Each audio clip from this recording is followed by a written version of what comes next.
I would never model myself after what they've done. They may have won. They're winning. They may have won, but that does not change, as Kamala Harris said, my values and what I vote for. And so whenever... But these people didn't vote for character, did they? No, they didn't, but I did. So that, folks, is Sarah Haynes from The View, discussing with Sunny how her vote for Kamala was more for character, and that won't change, but she's displaying here that she's willing to listen to the everyday folk that ended up voting for Trump over Kamala. I will not change my viewpoint because it didn't win this election, but I will open my ears to people that said, I have issues too, and they're different from yours, and this is why. Now, I must admit, it's nice to hear her say she's willing to listen to the people. I mean, you can't really ignore the millions of people who had interest in Donald Trump, feeling that he had the working class's best interest. There were millions and millions of people that felt heard, and that's what I'm trying to lock into. It won't change my stance, or maybe it will. I'm open to someone trying to convince me. That Donald Trump is good for people? If that's what you're hearing, you're missing my whole point.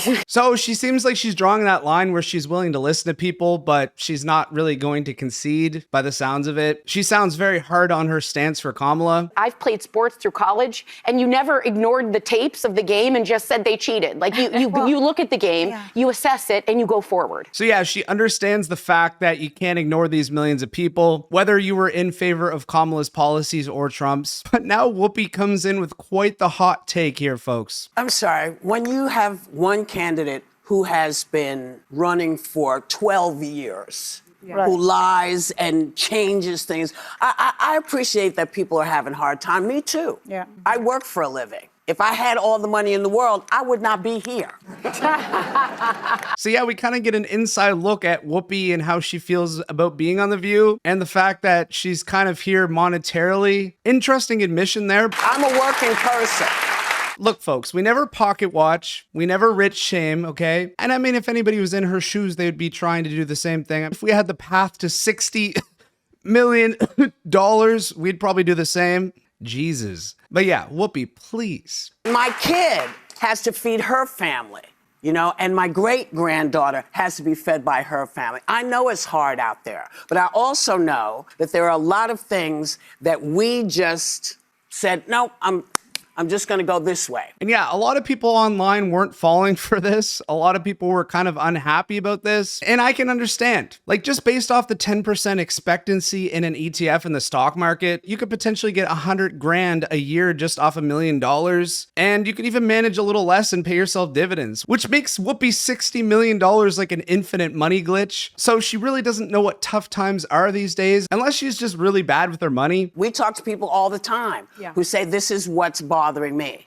But the thing that's bothering everybody should not be the thing that puts 85% of other people in danger. Yeah.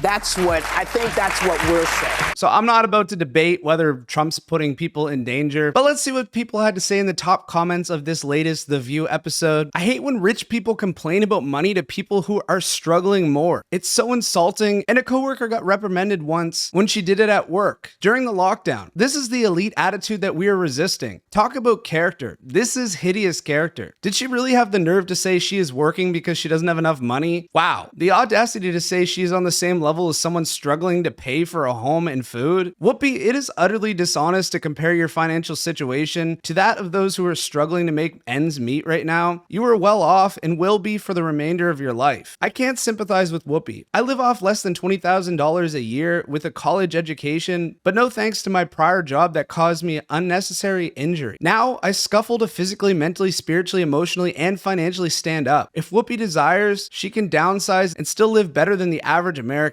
I couldn't have put that last comment better. I can't really empathize somebody who's like, well, I now have this rich lifestyle, so I gotta keep making up for what I'm spending, you know? That doesn't compute in people's brains like ours, who, if we had the opportunity to have 60 million, we're gonna make that shit last for our kids, our kids' kids, our kids' kids' kids' kids. And I don't really want to hate on somebody who's passionate, but like, she's just not the right person to be delivering this message. Let me know what you guys think, folks. Hopefully I wasn't too harsh in this video, but you gotta call it as it is, and you guys know the drill. Ta-ta for now.